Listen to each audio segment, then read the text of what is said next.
You know, this is our production tobacco bodega. Typically what you're seeing in here is the tobacco that we anticipate that we're going to use in the next 6 weeks. This inventory is constantly turning over because the building you saw today is one of the 3 tobacco bodegas that we have off-site because of us not having the building that we're building now, that we're going to be able to all house it in one location.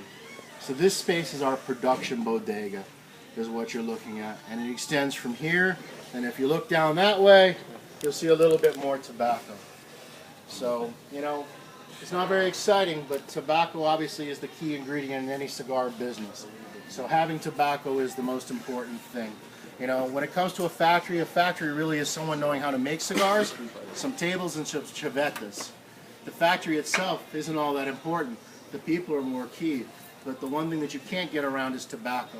If you don't have tobacco, you can't make good cigars. So as you can see, again, more tobacco. That's what we got. One of the things that you may have noticed when you walk through the production floor, the general age of our average worker, it's on the young side. We have much younger workers than other factories. There's a reason for that. I am of the belief that it's better to train someone that doesn't know how to make a cigar than to take someone with a lot of experience and to train them to try to get them to do what you want them to do in a factory. And I always tell people to compare it to when you were learning how to drive a car. When you were learning how to drive a car, you had your hands at 10 and 2, you're checking the mirrors, you're checking the line in the middle of the road, you're really conscientiously driving as you're learning how to drive. But now, after you've been driving for a few years, you're smoking your cigar, you're eating your Big Mac, you got your cell phone, you just drive. You don't even think about the act of driving. It's second nature. It's muscle memory. And the same is true of cigar boncheros and roleras. You know, they make, depending on what they're producing, anywhere from 225 up to as much as 600 units a day. So they're not focused in the same intense way as when they were learning. So what ends up happening is they develop a certain way that they do things. And it's very hard to take somebody that has a lot of experience and they get them to change their way of doing what they've been doing for 10 and 20 years. And even if you can manage to retrain them, you go back to that table 3-4 weeks later, and they just kind of regress back to what they were doing in the first place.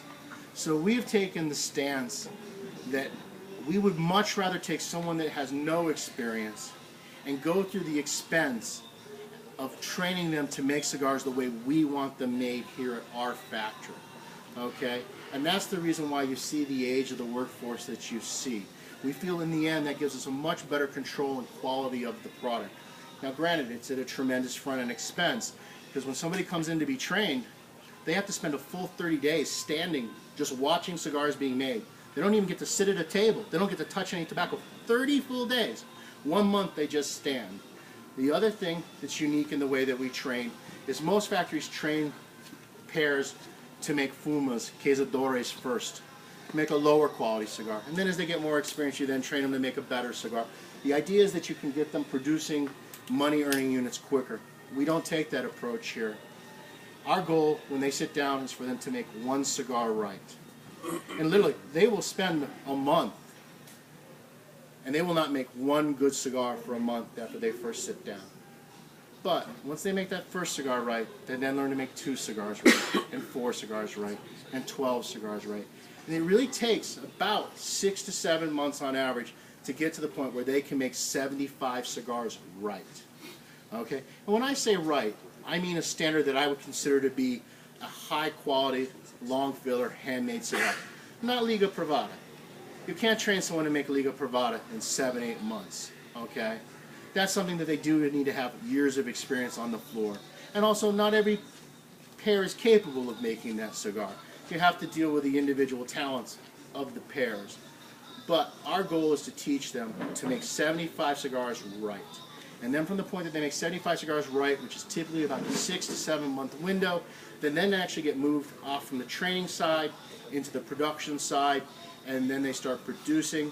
And the typical pair, I expect them to be able to make 325 cigars a day. So they work their way up from 75 to 325. And typically, to get them to that level, it's almost 2 years. You know? And the breakover point for us is about 14 months. When they start hitting about 220 units a day that are of quality, first-made, handmade premiums, then that's the point where we've hit the investment tipping point for us. But it's a tremendous investment. But in the end, what we get is we get cigars made the way we want.